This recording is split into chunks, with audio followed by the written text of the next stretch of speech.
graça e paz.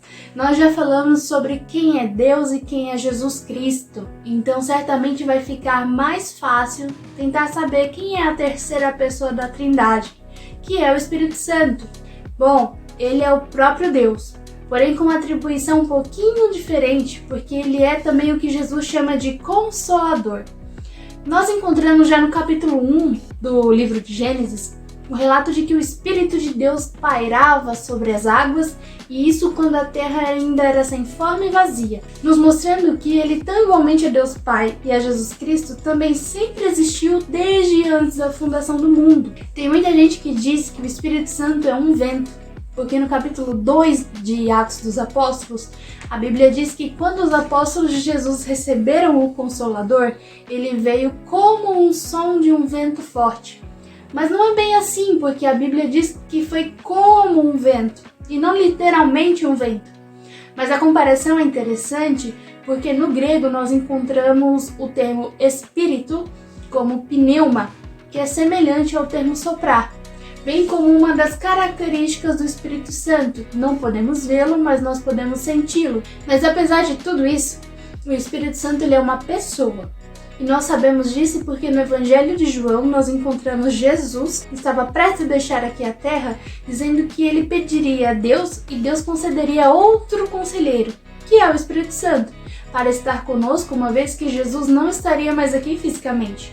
E como uma pessoa, o Espírito Santo ele tem consciência, sentimento e autoridade. Ele tem consciência porque ele sonda e traduz assuntos mais profundos da parte de Deus. Ele tem sentimento porque o nosso pecado entristece ele. E autoridade porque ele é capaz de tomar decisões. Dentro disso, a primeira coisa que o Espírito Santo faz é anunciar o nome de Jesus para que mais pessoas o conheçam e o busquem. Mas ele também faz com que pecadores voltem a Deus Pai, dando a eles dons para colaborar com o reino de Deus e capacitação para nos tornarmos mais santificados e menos entregues ao pecado.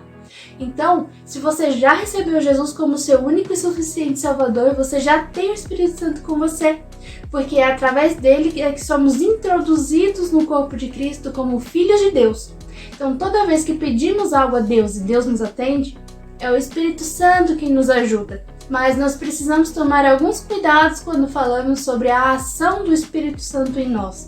Muitas vezes a gente encontra igrejas que diz que para você saber se você tem o Espírito Santo ou não, você precisa manifestar algumas ações que vão mostrar que ele está com você. A verdade é que ninguém precisa ficar rodopiando pela igreja fora ou se estimulando em falar em línguas estranhas, causando alvoroço, para provar para si e para os outros que o Espírito Santo está com a gente. Não existe nenhum tipo de fogo, ou misticismo ou êxtase que vai entrar no nosso corpo e o Espírito Santo vai agir. Não.